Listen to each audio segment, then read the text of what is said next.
Saya coba ceritakan kisah seorang sahabat yang mulia. Namanya Abdullah bin Hudzafa al-Aslami radhiyallahu anhu. Abdullah bin Hudzafa ini jarang sekali orang tahu kisahnya. Tapi beliau punya satu hal, terutama pada saat menghadapi kematian yang luar biasa.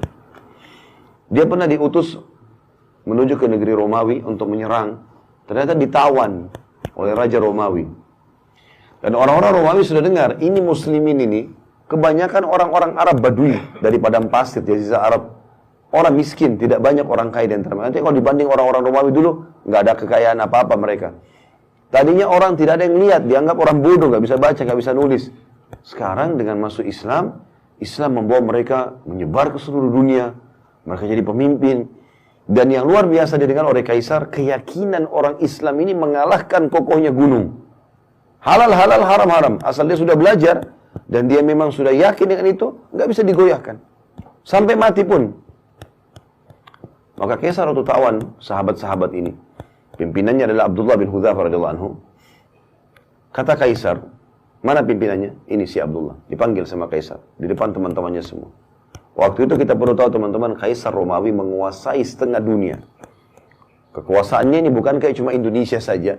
Seluruh setengah dunia ini dikuasai sama dia. Kerajaan Romawi dulu terkenal, Bizantium Romawi. Kata Kaisar, hai Abdullah, kalau kau mau pindah ke Nasrani, masuk agama Nasrani, saya akan kasih kau setengah kerajaanku. Sekarang kau langsung jadi raja. Teman-teman bayangkan kalau kita, ada orang punya 100 miliar, lalu dia bilang, saya kasih kamu 50 miliar, pindah agama. Ya. Mungkin orang-orang yang lemah imannya, 50 miliar, tadinya mungkin 1 juta pun susah dipegang. 50 miliar ini mengkhayal bagi dia. Pindah agama banyak. Bahkan orang banyak pindah agama karena Indomie. Di Indonesia kan ada begitu. Kasih sembako pindah agama. Atau memperjualbelikan agamanya, berkedok Islam tapi benci Islam. Banyak sekali di Indonesia. Luar biasa benci sama Islam. Macoin segala macam hal. Demi untuk dunianya. Berapa banyak? Abdullah bin Hudzafa ambil pelajaran teman-teman sekalian. Ditawarkan setengah kerajaan Kaisar. Datangkan saksi-saksi. Nih, saksi semua ini bukan main-main. Kamu bilang saya masuk Nasrani, setengah kerajaan. Dari Badui padang pasir orang miskin jadi raja langsung. Berdampingan sama Kaisar. Apa jawaban Abdullah? Kerajaan ditawarkan. Dan ini tidak main-main, serius. Akan dikasih kerajaan. Kata Abdullah, wahai Kaisar, jangankan setengah kerajaan Anda. Seluruh kerajaan Anda, seluruh kerajaan Arab dan Ajam, semua kerajaan di muka bumi ini, mau orang Arab, mau orang selain Arab, dan kerajaan Anda pun semuanya kalau saya dikasih, untuk meninggalkan agama saya sekejap mata, sekedip mata saja, tarfata'in dalam bahasa Arabnya, tidak akan saya lakukan. Tidak bisa. Ini ngalahin kokohnya gunung, teman-teman sekalian, imannya, luar biasa gitu. Sayangnya sebagian kita hanya seperti kerupuk, diketuk pecah, gitu. Maka waktu itu Kaisar ini punya anak perempuan, orang bule. Ya. Kalau kita sekarang sering ucapin begitu, yang terkenal kecantikannya, masih gadis, tinggi, putih, cantik, fitnah bagi laki-laki. Sampai banyak raja-raja waktu itu dan para perdana menterinya Kaisar, panglima-panglima perang berharap jadi suaminya perempuan itu. Terkenal sekali. Dikeluarkan oleh Kaisar, dulu di sebelahnya. Hai Abdullah, setengah kerajaanku dan nikahi anakku.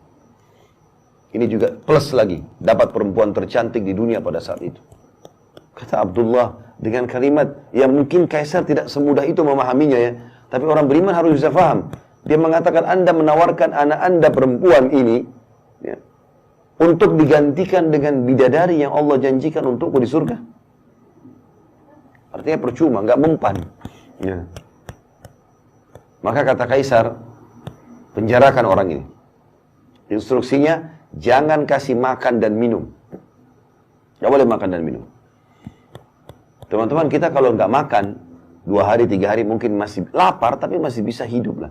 Tapi kalau nggak minum, ini nggak mudah nih. Dari pagi sampai malam kita nggak minum, sudah kering tenggorokan. 2 hari, 3 hari bisa meninggal ini. Jangan kasih makan dan kasih minum, di penjara. Dan Kaisar suruh penjaga-penjaga prajuritnya perhatikan. Kalau sudah lemes, sampaikan ke saya. 3 hari 3 malam nggak makan nggak minum. Sampai dikatakan dalam kisah ini Abdullah kepalanya mulai melemas, condong ke kiri, udah lemas gitu, nggak ada minum, nggak ada makan. Lalu pada saat itu kata prajuritnya Kaisar sudah lemas.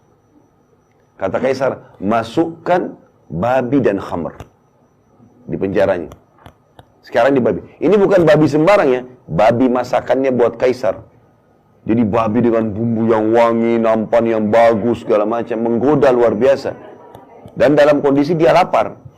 Kemudian khamr di kendi yang memang punya Kaisar. Tempatnya itu bukan sembarangan, dari emas. Taruh di situ. Subhanallah, sampai 3 hari ke depan, sampai daging babi itu menjamur, gak disentuh sama Abdullah. Padahal sudah mau mati.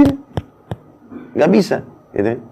Kata prajuritnya, gak disentuh Kaisar. Sampai berjamur tuh babi. Panggil dia, panggil. 6 hari sekarang gak makan, gak minum. Ini luar biasa ini. Lalu kata Kaisar, kenapa kau gak makan dan minum? Kata Abdullah jawabannya, saya tahu dalam agama saya sekarang sudah halal tuh babi dan khamr. Karena saya akan mati kalau saya gak makan. Tapi demi Allah saya tidak akan biarkan kau menghina agamaku. Sama raja dunia dia ngomong ini. Saya demi Allah tidak akan membiarkan kamu menghina agamaku. Kaisar bilang, kalau begitu saya akan bunuh kamu. Tapi bukan bunuh biasa. Saya akan masukkan kamu ke minyak panas. Didatangkan periuk teman-teman sekalian, besar. Bisa nampung 10 orang laki-laki masuk ke dalamnya. Karena besarnya. Taruh minyak panas, dibakar. Mendidih minyak itu. Kata Kaisar, cemplungin satu persatu prajuritnya Abdullah. Jangan dia terakhir. Sekitar 30 orang. Begitu dilempar yang pertama teman-teman sekalian, dikatakan dalam riwayat kisah ini, dimasukin dalam hitungan detik tinggal tulangnya keluar. Karena panasnya minyak itu. Ya. Abdullah lihat nih. Satu dilempar, baju perangnya pun, kulitnya semua habis orang itu. Tinggal tulang, ngapung. Lempar yang kedua, begitu lagi. Yang ketiga, begitu lagi. Penuh dengan tulang-tulang manusia dan darahnya nih, minyak. Mendidih. Pas giliran Abdullah, dengan lemesnya lagi ditarik, netesin air mata Abdullah. Kata Kaisar, udah netesin air mata nih. Mungkin mau berubah. Kata prajurit Kaisar, nangis. Berarti mungkin mau berubah. Panggil. Hai Abdullah, jadi pindah Nasrani? Dia bilang, tidak demi Allah. Lalu kenapa kau nangis? Saya menangis karena saya menyesal hanya punya 1 nyawa. Saya berharap punya 1000 nyawa, semuanya kau cemplungin ke minyak itu.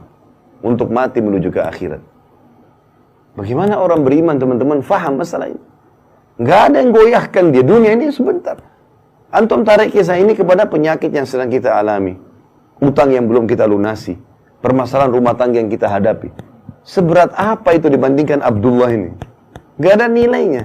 Tapi dia begitu yakin ada Tuhannya Allah. Dan dia yakin dunia ini hanya sebentar, dia akan menuju ke akhirat. Itu poin yang tidak boleh luput dengan kita.